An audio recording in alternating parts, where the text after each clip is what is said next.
die with a joyful heart in the knowledge of our infinite achievements and of a contribution unique in the history that bears my name.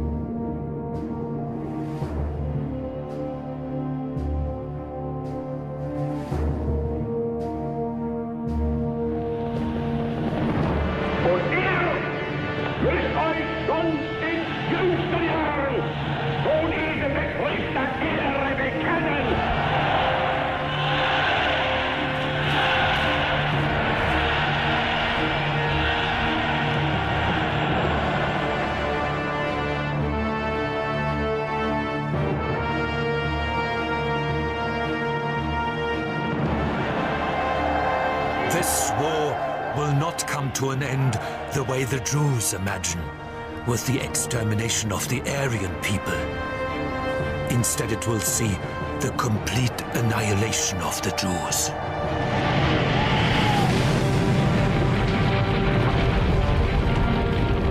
I do not play at war. I shall not allow myself to be ordered about by generals. With iron will, I shall determine the moment to attack. That is my mission.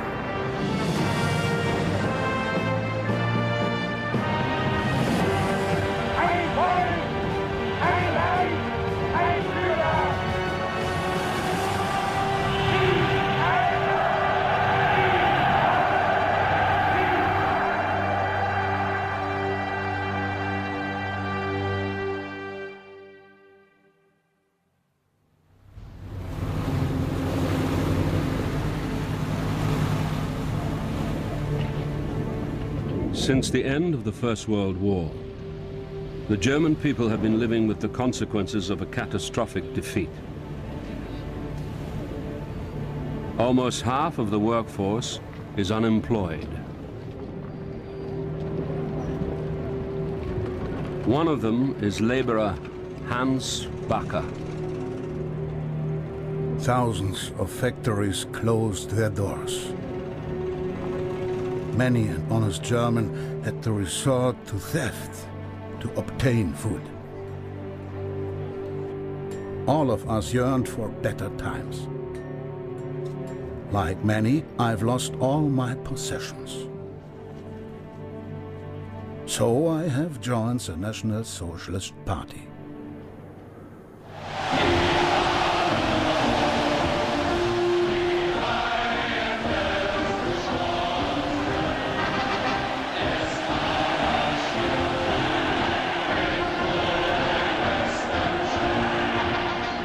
The National Socialists, the Nazis, have been in power for 20 months. On September the 15th, 1934, at Buchenwald, 750,000 Germans have come to see their new leader, Adolf Hitler. The misery of our people is horrible to behold. Unemployment must be overcome. People of Germany, give us 4 years, and may God Almighty give our work His blessing. Schoolteacher Louise Solmitz. A thrill shot through the crowd. The Führer is coming. The excitement of the moment gave vent to a rousing cry. So many worship him as their savior, their redeemer from unbearable poverty. It is our task to make certain that the pages in German history that bear witness to our disintegration are torn in half.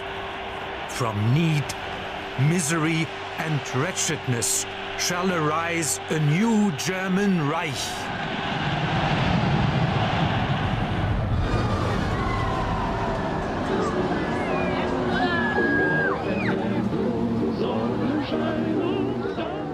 Hitler's rise to power creates a new air of optimism. Jewish doctor Hertha Nathoff. Hitler's chancellor. Everyone is full of it. That's all they talk about. Many are filled with happiness. Some have worry written in their faces. But all are united in the words, "Now things will change." Hitler gradually transforms the lives of the German people. Unemployment is almost eliminated, and workers are even given holidays abroad, heavily subsidized by the state. Hans Bialis. Who would have thought a German worker would one day be able to go to the Italian Riviera? We will all return to Germany full of thankfulness and be able to work doubly hard to realize our Führer's goal.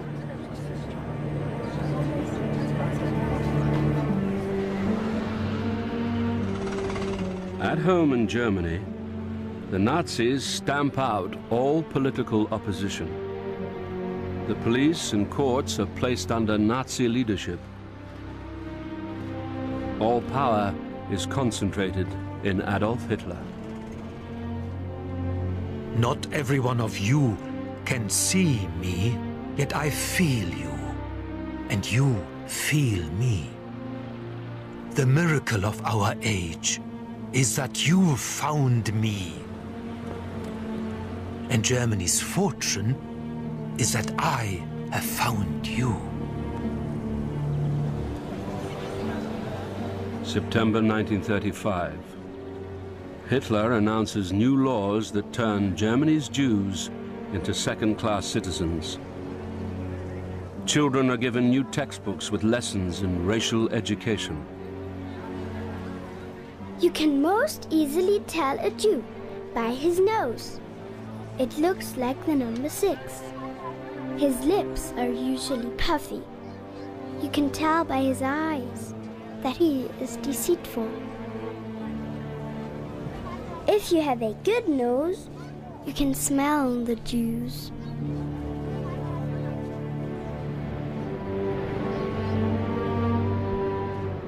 Any opposition to Hitler is ruthlessly eradicated. Tens of thousands are imprisoned. Journalist Stefan Laurent dared to criticize the Führer. I am writing in cell number 24. Outside, a new Germany is being created. Many millions are rejoicing. Hitler is promising everyone precisely what they want. I think that when they wake to their sober senses, they will find that they have been led by the nose and duped by lies.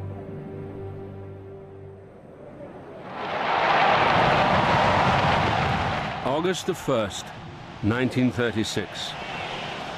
Adolf Hitler arrives to open the 11th Olympic Games in Berlin.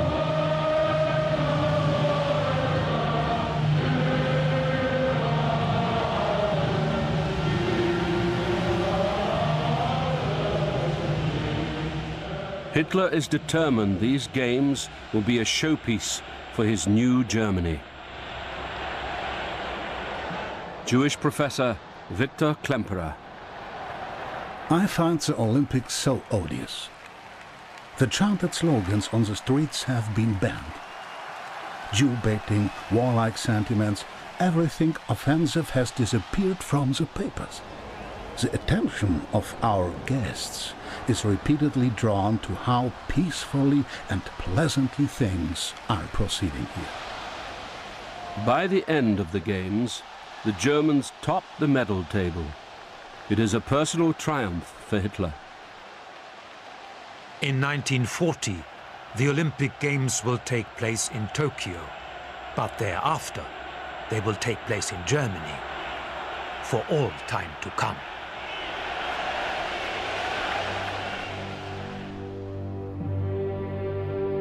Three weeks after the Olympic Games, Hitler welcomes David Lloyd George, Britain's former Prime Minister, to the Berghof, his mountain home in Berchtesgaden, Bavaria. At Hitler's side is his interpreter, Paul Schmidt. Hitler was delighted with this visit from the world-famous statesman. We sat at a table near the window. He began to speak with excitement of his experiences as a humble soldier during the Great War. "I often faced the English," he said. Lloyd George is so impressed by Hitler, he publishes his thoughts in the Daily Express. The idea of a Germany intimidating Europe forms no part of Hitler's new vision. The Germans have definitely made up their minds never to quarrel with us again. As Lloyd George leaves, Hitler presents a secret memo to his ministers. The world is moving towards a new conflict. Making the German army into the first in the world is vital. If this does not happen, then Germany will be lost. We must be ready for war in 4 years' time.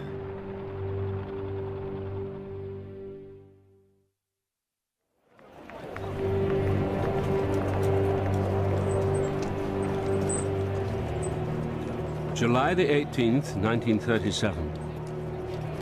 Adolf Hitler's personal pilot, SS Oberfuhrer Hans Bauer, accompanies him to a pageant to celebrate 2,000 years of German culture.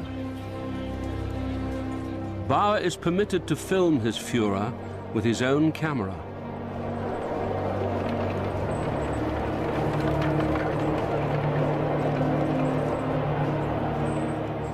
"14-year-old Ingeborg Weber. The 4 years the Führer asked for to fulfill his promises are up. What great things he has achieved. The communists have disappeared from Germany. There is no unemployment. The Führer has given us back our self-respect."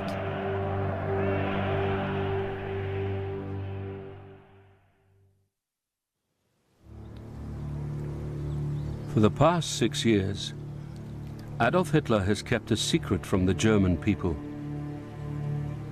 Hidden away from all but his closest companions is his mistress, Eva Braun. The weather is so wonderful, and I, the mistress of the greatest man in the world, am sitting here and gazing at the sun. With a camera given to her by Hitler, Eva Braun films his private life. I'm so terribly happy that he loves me so much, and I pray that it will always be like this. He has had a head full of politics all this time, but surely it is time he relaxed a little. Only members of Hitler's inner circle are allowed to meet Eva. One of them is Hitler's close friend, architect Albert Speer. Never have I met a person who so seldom reveals his feelings. Even towards Eva, he is never completely relaxed and human. Hitler and Eva avoid anything that might suggest an intimate relationship. Only to go upstairs to the bedrooms together late at night. Out of sympathy, I began to feel a liking for this woman, who was so deeply attached to Hitler. 25-year-old Eva is from a traditional Catholic family. When Hitler provides Eva with a flat of her own, her father writes a letter. Your Excellency, I find myself in the extremely unpleasant position of having to express to you my distress. I believe the parent supervision of the children until they get married is a sacred principle. This is my code of honor. Please advise her to return to her family. Yours, very respectfully, Fritz Braun. Eva intercepts the letter. It will never reach the Führer.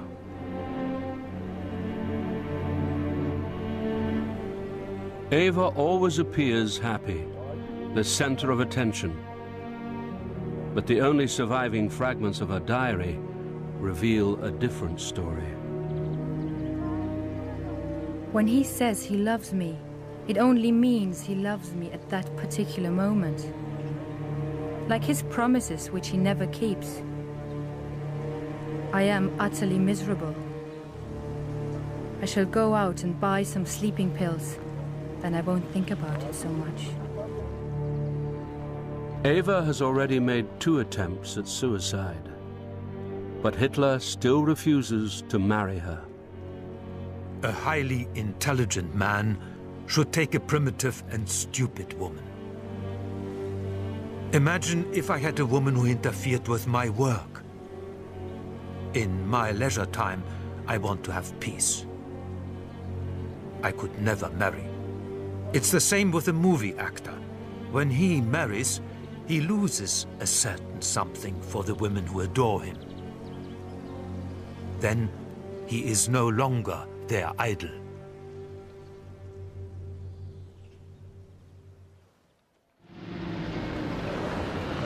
September the 28th, 1937. The people of Berlin are preparing for a state visit from Italian dictator Benito Mussolini. Hitler is building a new military alliance in Europe. We do not intend in rearming Germany to create an instrument of military aggression, but on the contrary, exclusively for defense and the maintenance of peace.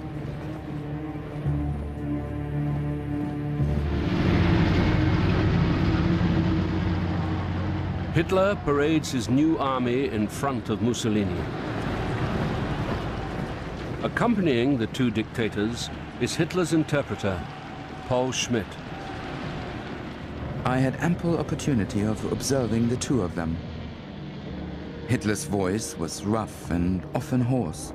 Sometimes his eyes blazed. His laugh always had a flavor of sarcasm. There was an interesting ceremony with Mussolini appointing Hitler an honorary corporal in the fascist militia.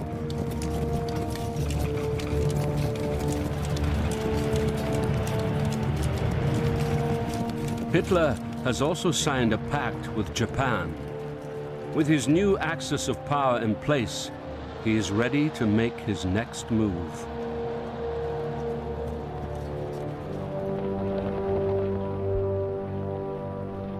March the 12th, 1938. Hitler announces the Nazi takeover of Austria. Born in Austria, Hitler has always dreamt of merging his homeland into a greater German Reich. Karl Tizian is a soldier in the Austrian army. We've been told German troops should not be met with any resistance. God save Austria.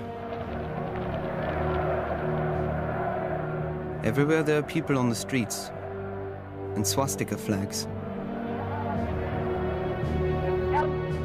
Germany has apparently saved us from the communists. Now everyone is on the side of the winners.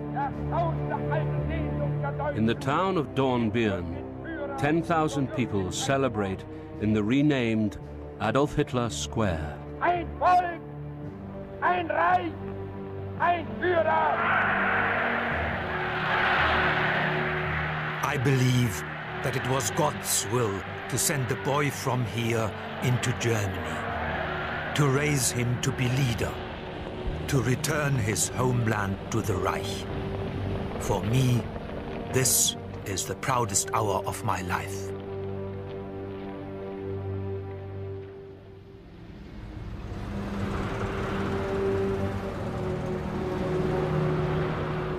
Within weeks, the Jews of Vienna are feeling the real impact of Austria's savior. –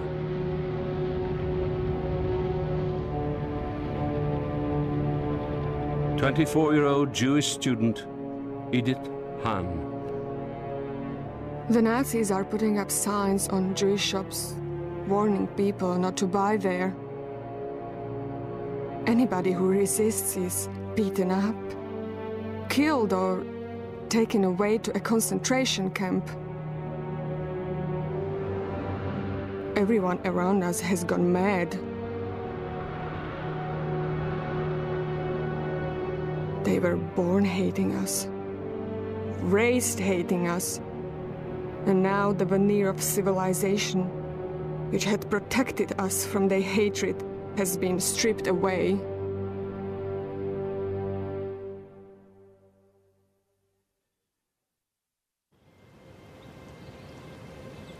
High in the Bavarian Alps, at his mountain hideaway, Hitler is already planning his next conquest.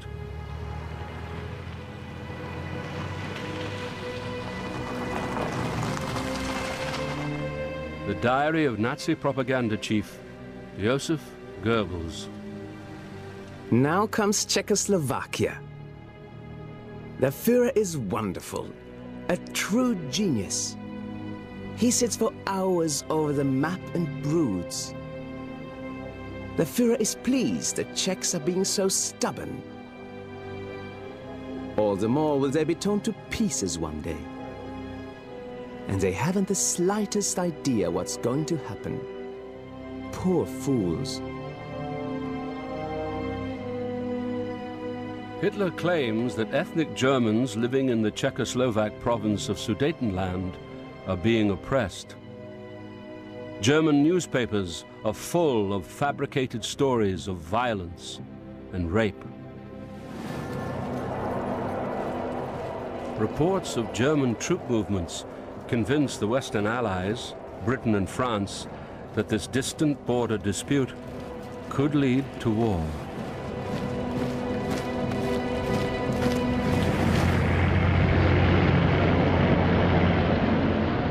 During the annual Nazi Party rally, the news is announced that negotiations with the Czech government have broken down.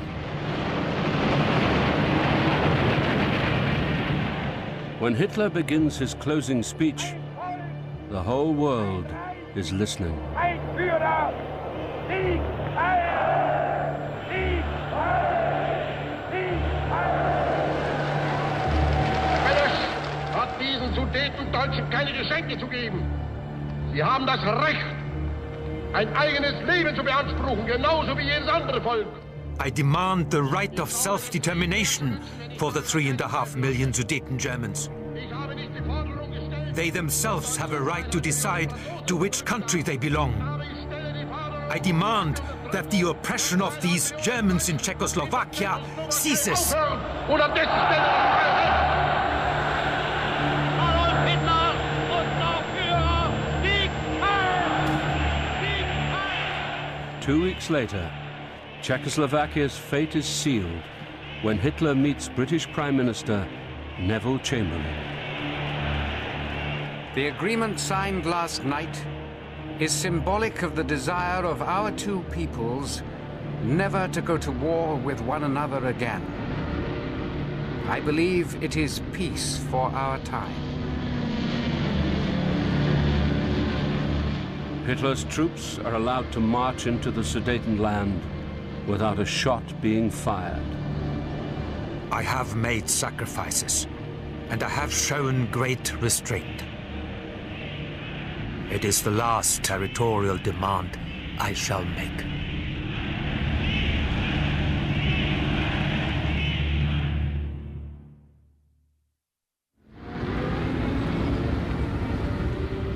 June the 12th, 1939, Adolf Hitler visits his childhood home, the small Austrian village of Fischelham. Son of a local customs officer, Hitler lays flowers on his parents' grave and then visits his old school. It was here that my first ideals took shape. My association with the rougher boys made me the very opposite of a stay-at-home. Even then, my speaking talents were being developed in violent arguments with my school friends. Woods and meadows were then my battlefields.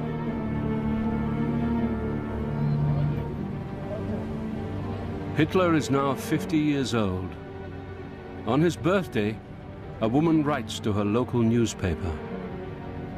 My children look upon the Führer as he who gives the orders for everything. To them, the Führer is the creator of the world. School children are even being taught a new song. Adolf Hitler is our savior, our hero. He's the noblest being in the whole wide world. For Hitler we live, for Hitler we die. Our Hitler rules a brave new world.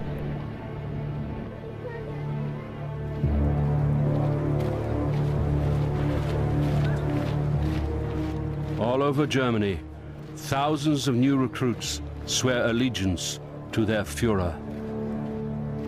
Hitler's adjutant, Lieutenant Colonel Schmont. The Führer says that the solution to our problems demands courage. It is a question of expanding in the East. No other openings can be seen in Europe. We are left with no alternative but to attack Poland at the first opportunity.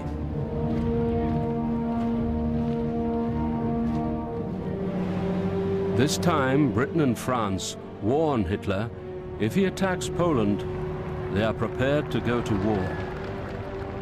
Nazi propaganda chief Joseph Goebbels. We know for sure that the British are too weak and too cowardly to get in our way. The Führer says that Britain now has the most rotten government imaginable. Believe me, we're going to see things develop just like the last time. A war of nerves, but they'll end up giving in.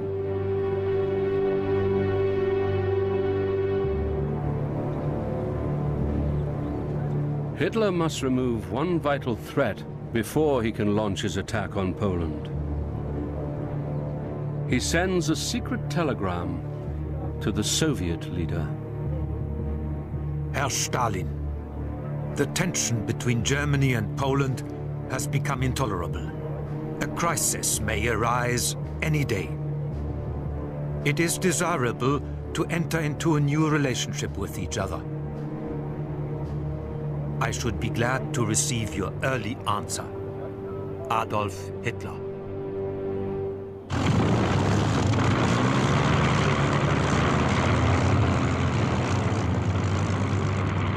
"48 hours later, Stalin agrees not to interfere with Hitler's plans. More than 2 million men await their Führer's orders. No one will ever again have the confidence of the whole German people. All depends on me. Our enemies have leaders who are second-rate. I saw them in Munich. They are little worms. Close your hearts to pity. Act brutally. When starting a war, it is not right that matters, but victory.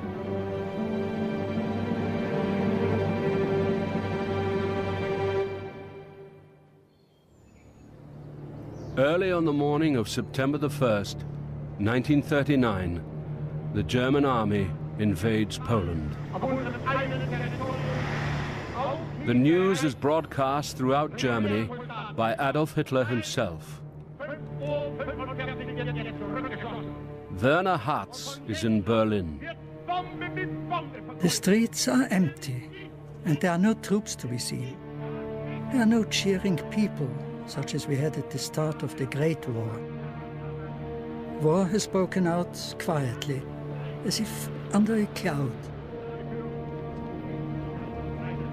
2 days later, Britain and France declare war on Germany. Adolf Hitler has started a second world war.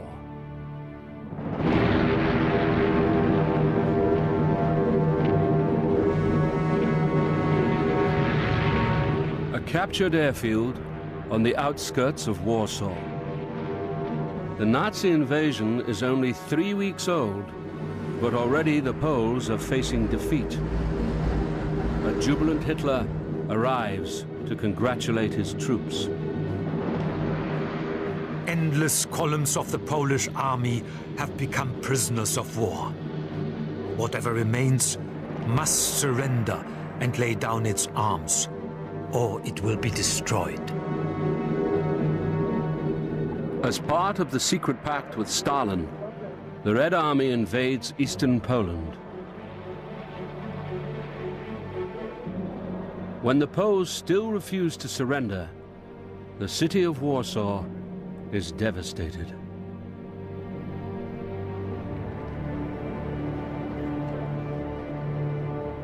Panzer Grenadier Gerhard Meyer. We encountered masses of refugees in carts. People are leaving town. Our artillery has had a field day. Everything has collapsed. There are people standing at the side of the road, watching us with hatred.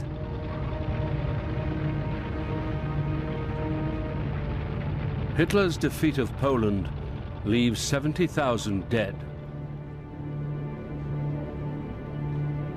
As a nation, Poland ceases to exist.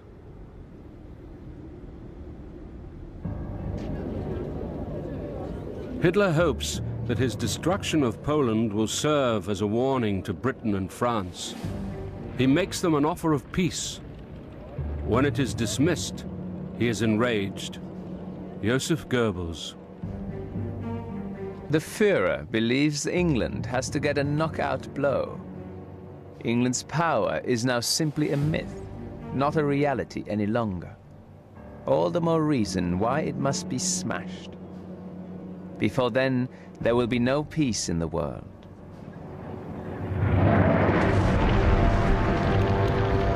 Nachdem König der Belgier und seine Armee gegenüber May the 10th, 1940. Hitler launches Blitzkrieg in the west. He catches the Allies by complete surprise. Private Hans Gotthard. My darling wife, how can I start to describe this experience? From all sides we can feel the march of thousands. The thunder of artillery never ceases, and we just follow its echo.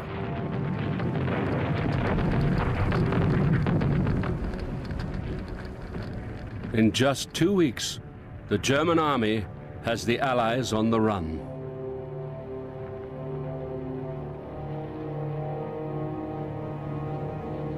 At Dunkirk, more than 340,000 men of the British and French armies are forced to abandon France. Peter Supf is one of the first German soldiers on the beach. It is hard to describe the panic of the English. Imagine a picture of absolute chaos on the beaches. Thrown away weapons and guns, and lots of vehicles and tanks. Is the fall of Dunkirk? The whole of the Belgian and French coast is in our hands.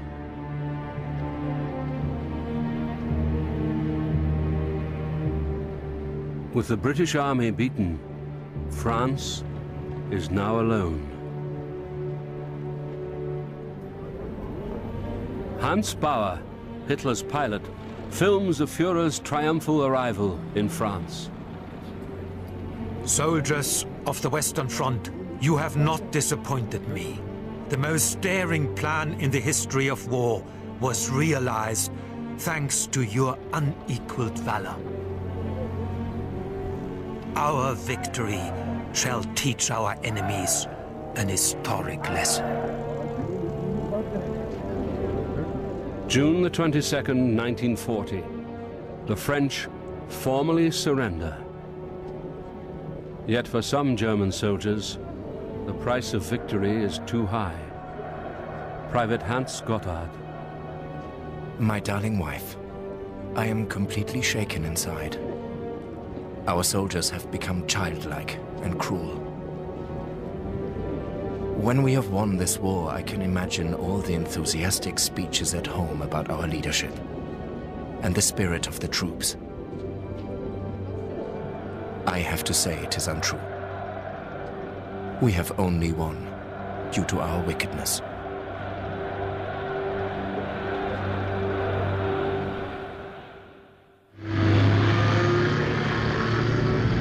"6 a.m., June the 28th. Hitler enters the defeated French capital. Within barely 6 weeks of heroic struggle, our soldiers have ended the war in the West. Their deeds will enter into history as the most glorious victory of all time. I order flags to be flown throughout the Reich and bells to ring for 7 days. Only Britain now stands in the way of Hitler's total mastery of Europe.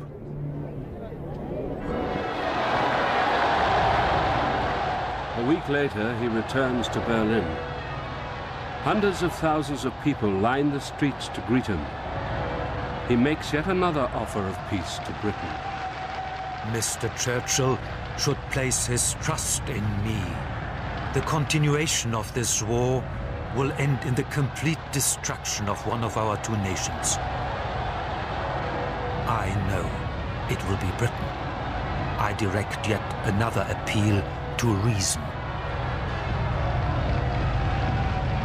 Winston Churchill refuses the offer.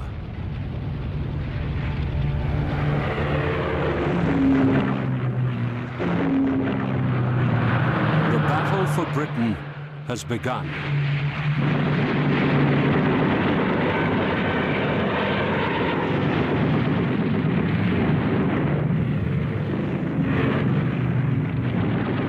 Hitler believes his pilots must eliminate the Royal Air Force before an invasion can take place.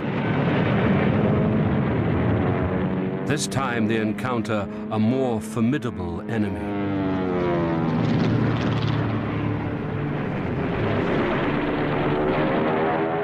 Messerschmitt pilot Ulrich Steinhilper.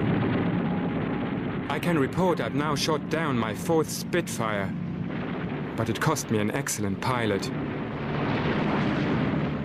The day before, we had 3 more losses. My wingman was also caught. There are only 12 left from the old crew. The British have a new engine in their Spitfires, and we can hardly keep up with it.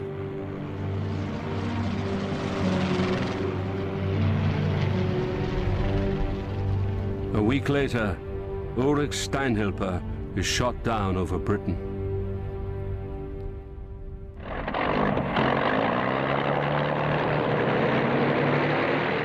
When Churchill orders the bombing of German cities, Hitler switches his attack from the RAF to the British people. If the Royal Air Force should drop 2,000 or 4,000 bombs, then we will drop 200 or 400,000, even 1 million bombs in a single night.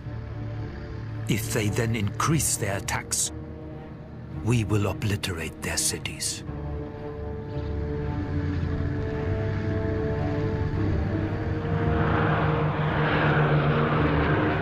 Hitler's pilots blitz Britain day and night.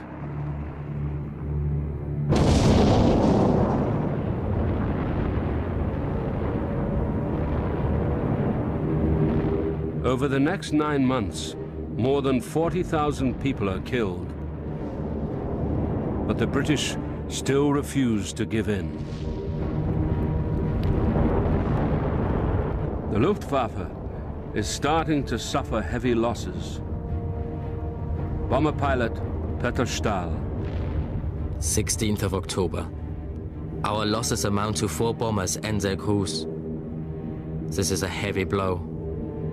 And tomorrow, the official communiqué will state that our brave air crews have inflicted devastating damage on vital targets. And our own losses were only minimal. Our crews are reaching the limits of their nerves. By May 1941, Hitler has lost the battle for Britain. For the first time, he has met his match. I am not a man to abandon a fight once begun. I've proved this in my life, and I will prove this to Churchill.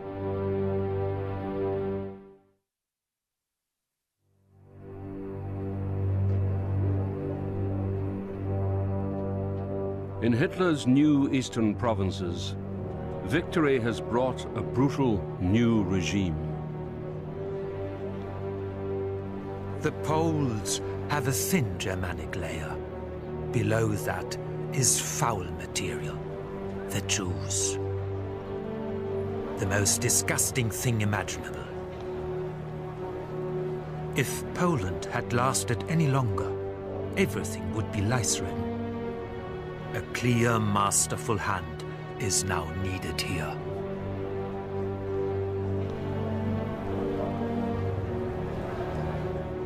Hitler requires all Jews to be marked with a special armband. They are rounded up and forced to live in ghettos.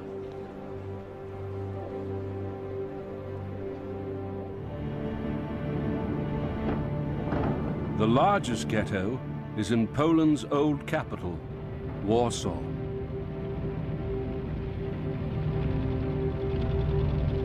"400,000 Jews are confined within its walls.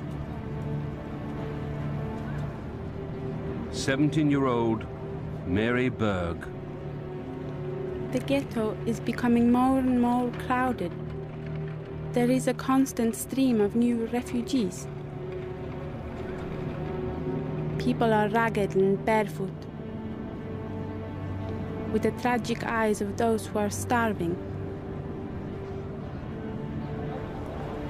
Starvation alone is killing 40 to 50 people each day. I saw a little girl crying. She looked at me with her blue eyes and said, "I'm hungry." Why does no one come to our aid? How long are we going to be kept here?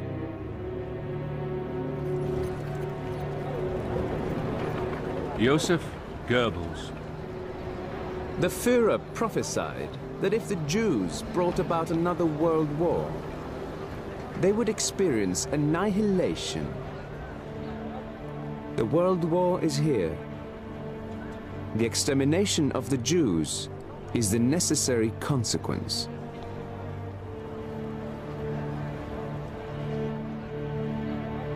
By the end of 1942, almost 300,000 men, women and children have been taken from the Warsaw Ghetto to the death camp at Treblinka. Hitler's final solution has begun.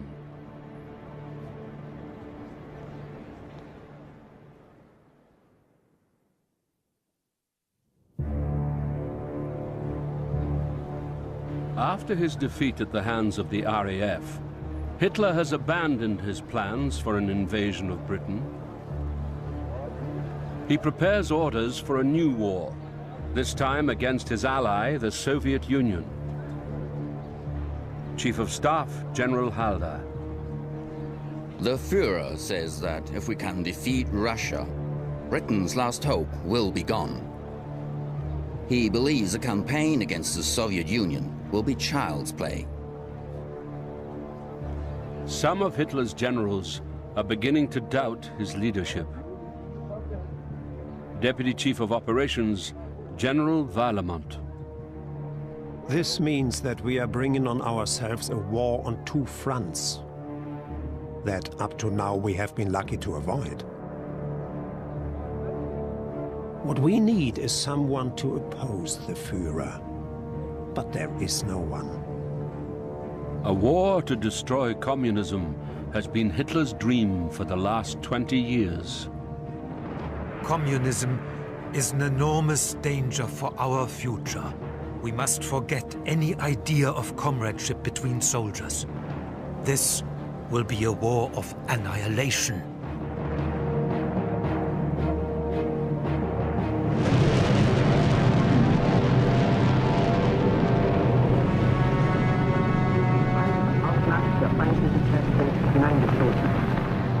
Dawn, June the 22nd, 1941. More than 3 million German soldiers crossed the border into the Soviet Union. Hitler's treaty with Stalin is over. Operation Barbarossa has begun. Karl Fuchs is a gunner in the 7th Panzer Division. War isn't half as bad as it sounds. The Russians are fleeing everywhere. Yesterday, I shot up a Russian tank. If I get another one, I'll get my first battle stripes. We're going to show those Bolshevik pigs who is who around here. I wish you could see me now, all tanned by the sun. We all believe in an early victory.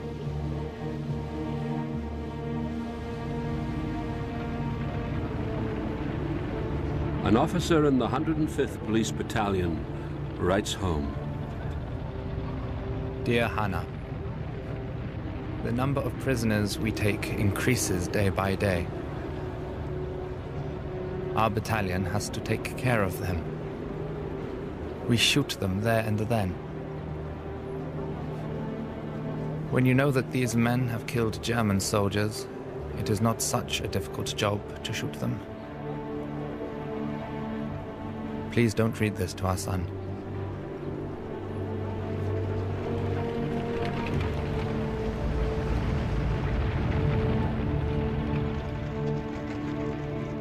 By the war's end, more than 3 million Soviet prisoners of war will have been killed.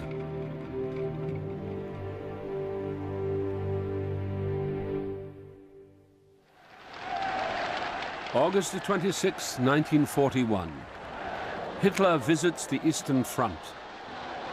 With the Red Army in full retreat and large parts of the Soviet heartland in his grasp, his plans for an Eastern Empire are beginning to take shape. What India is for Britain, Russia will be for us. If only I could make the German people understand what this space means for our future. Let's learn from the British. It is just a matter of dividing up a giant cake, so that first we rule it, then administer it, and finally exploit it. But Hitler and his generals failed to defeat the Red Army before the start of the severe Russian winter. They are forced to call a halt to Operation Barbarossa. Then, on December the 7th, Hitler receives the news that his allies, the Japanese, have bombed Pearl Harbor. Adolf Hitler is faced by a new enemy, the United States. No power can shake us. I am Führer of a Reich that will last for 1,000 years. Churchill and Roosevelt are sitting over there in their plutocratic little world. Behind the scenes, the Jews run their show. I have my people behind me.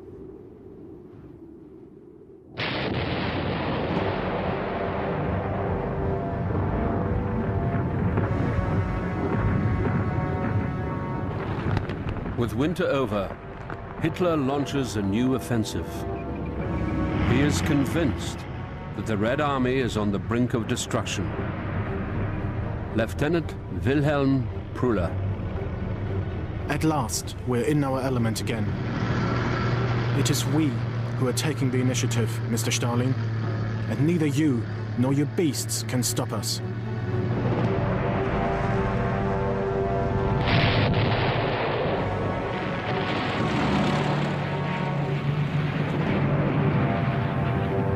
All about is an ear-splitting, gigantic record. Shot after shot. A never-ending inferno. The land is bathed in a thick fog. We thank God that this war is not being fought on German soil.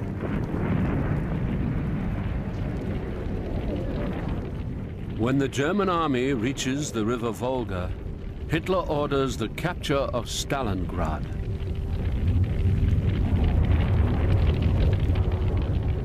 His soldiers are now over 1,000 miles from home and dangerously exposed.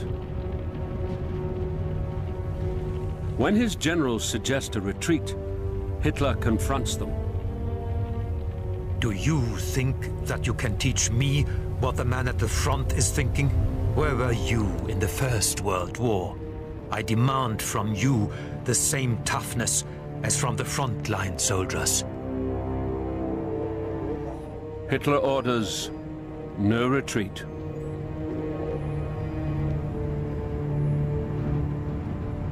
Three months later, the Red Army surrounds and traps 250,000 German soldiers in Stalingrad.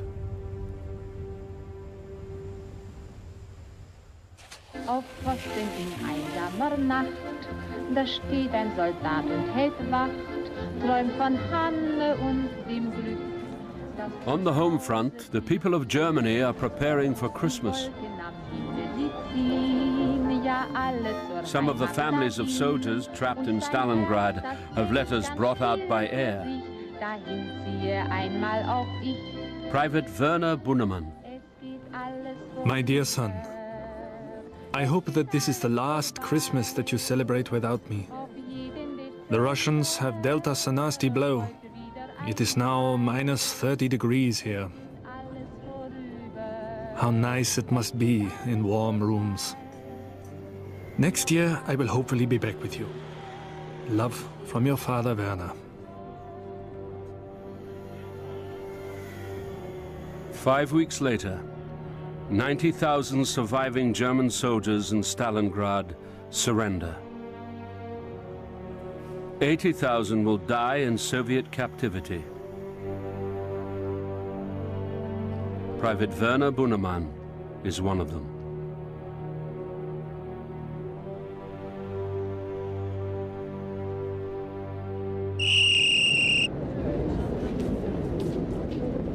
With Hitler's war claiming more and more German lives, even old men and boys are now called up to fight for the fatherland. The diary of 15-year-old Wolfgang Findeisen. We have replaced the men so that they can go to the front. Soldiers had manned these guns until now. It's very exciting. I like this much more than school. We are now on duty 24 hours a day. We are boys no longer, now we are men.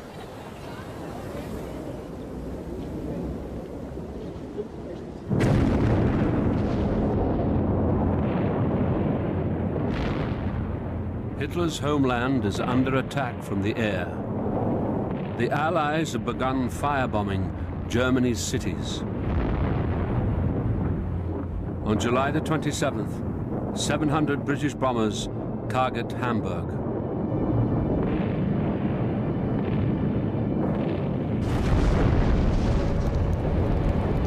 The firestorm is filmed by Hamburg fireman Hans Brunswick. The fire is like a thunderstorm without rain. The heat is unbearable. I see people lying in the street.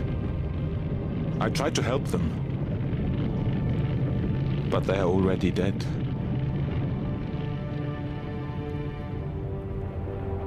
Hamburg's streets are littered with bodies.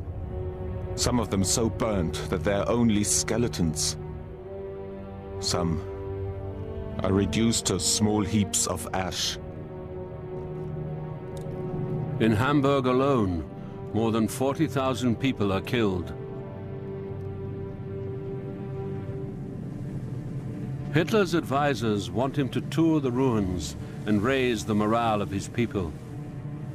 Minister of Supplies, Albert Speer. I tried a few times to persuade Hitler.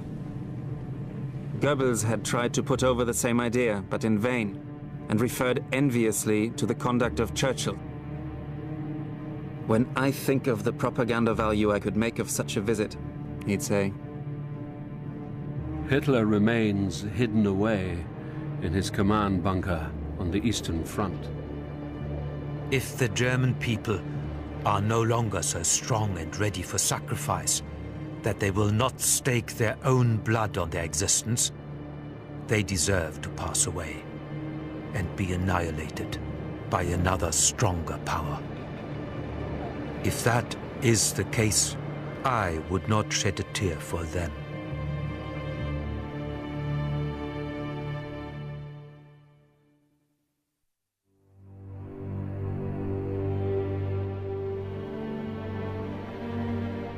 Hidden in the forests of eastern Germany is Hitler's secret headquarters. The Wolf's Lair is a huge complex of camouflage buildings and underground bunkers. From here, Hitler directs his war. His health is now failing. He has a heart condition and the early signs of Parkinson's disease.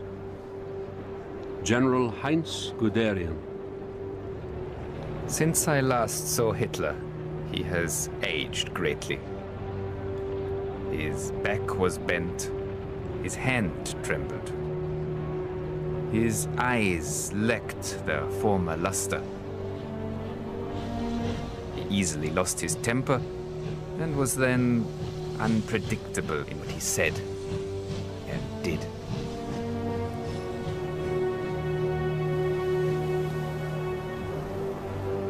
Hitler's ally, the fascist dictator of Romania, Marshal Antonescu, is here to discuss the worsening war situation.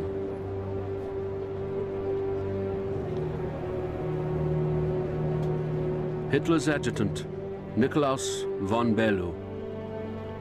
I had the impression that Hitler now believed that a war against both the Russians and the Allies, on two fronts, could no longer be won.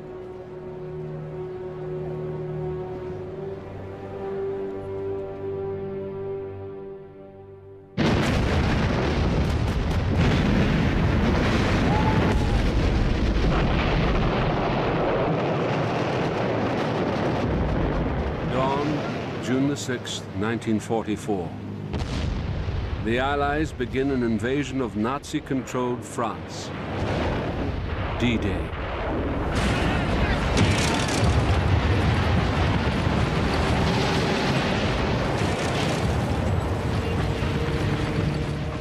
When Hitler is informed, he is delighted. The news could not be any better. As long as they were in Britain, we could not get at them. Now we have them where we can destroy them.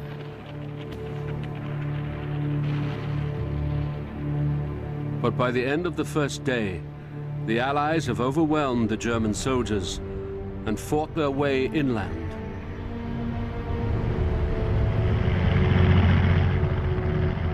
Private Robert Vogt.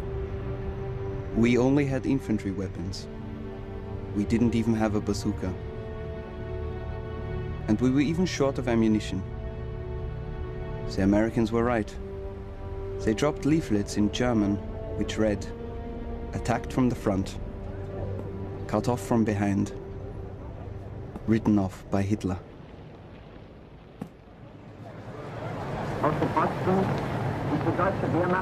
In Germany, the news is announced that a bomb has exploded in Hitler's Wolf's Lair headquarters. A group of army officers has been secretly plotting his downfall. Hitler has a lucky escape. Now I have proof. The entire general staff is contaminated.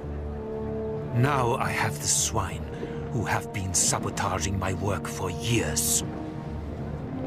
Now I know why my great plans failed. It was treason. Hitler orders the arrest of 5,000 people. 200 are executed.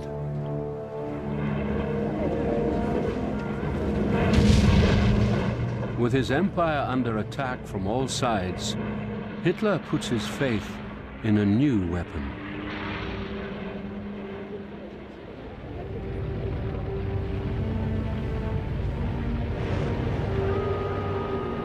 For more than 12 years, at a secret location in northern Germany, a team of Nazi scientists have been testing a long-range ballistic missile.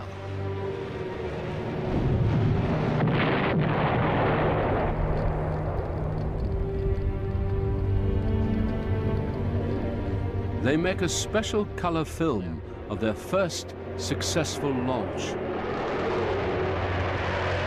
Head of the research team, Major General Walter Dornberger, shows it to Hitler. A strange fanatical light flared in Hitler's eyes. "What I want is annihilation," he raged.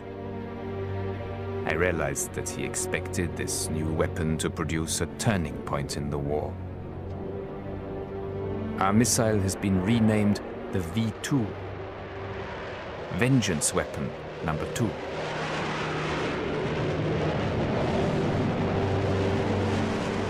"1,300 V2 rockets are fired on London, killing almost 3,000 people.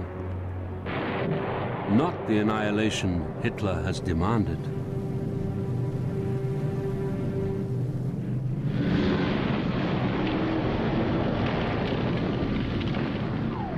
The Allies are closing in on the fatherland itself.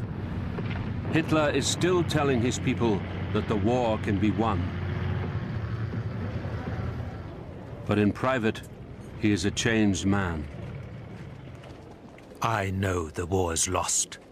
The enemy's superiority is too great. I have been betrayed. I ought to put a bullet in my head. But we will not capitulate. Ever. We may go down, but we will take the world with us.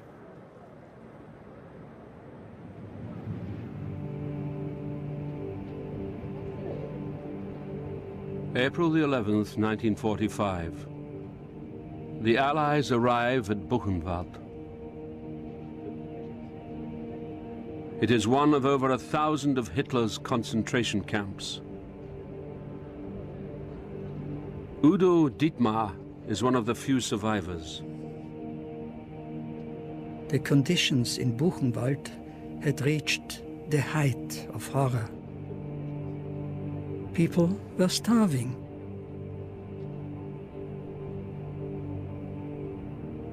A few of those who could still move broke down and died.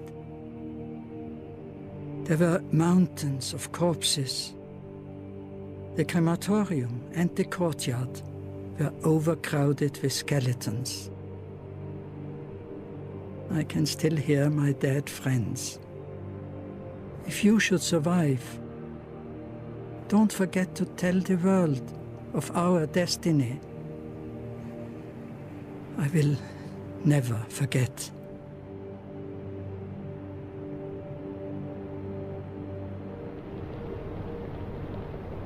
The Americans round up people from the nearby town and force them to witness the horrors that have been committed in their name. 18-year-old Renata Simon. I could hardly believe what I was seeing. They had piled up the corpses of people who had died.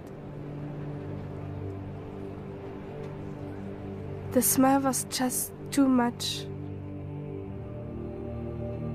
I couldn't take it anymore. But the GI shouted at me, "You Hitler, Fräulein! Here, look, look!"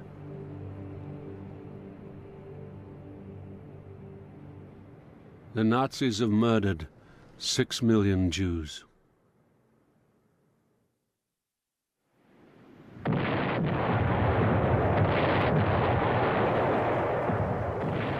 January 1945.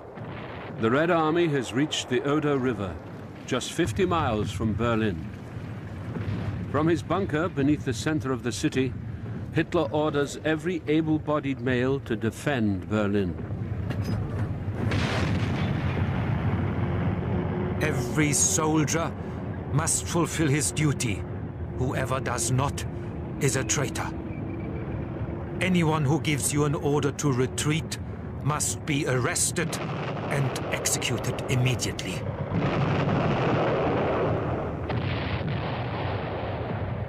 Outnumbered more than 5 to 1, the German cause is hopeless.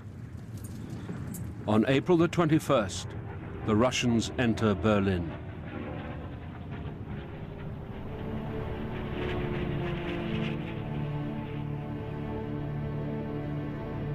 With more than 20 million Soviets already killed in the war, the Red Army allows its soldiers to celebrate.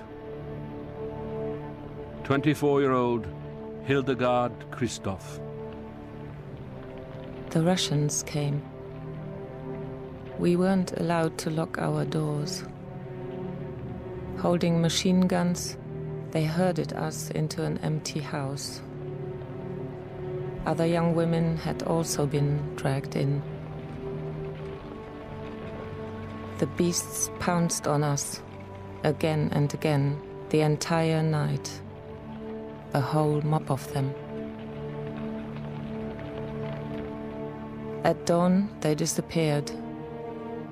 We crept back to our family. Many committed suicide.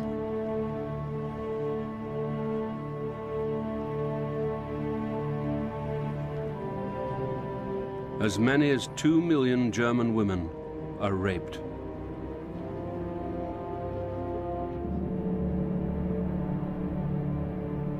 In the ruins of the Nazi chancellery, Hitler's underground bunker is discovered.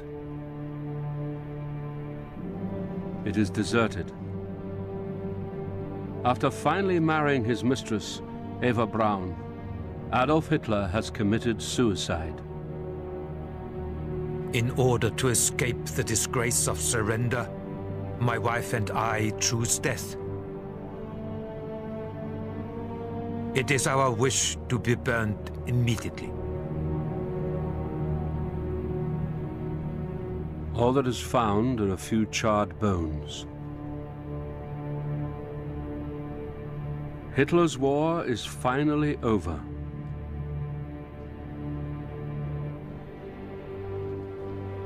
"17-year-old schoolgirl Edelgard Seidel. We believed in victory. And now, this is the end. Hitler is responsible for destroying our nation. We will always have to live under this shame.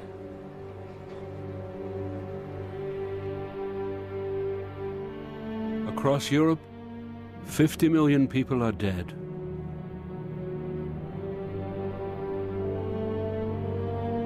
Before killing himself, Hitler wrote this last testament. It is untrue that I, or anyone else in Germany, wanted war. It was provoked solely by the Jews. I die with a joyful heart, in the knowledge of our infinite achievements, and of a contribution unique in the history that bears my name.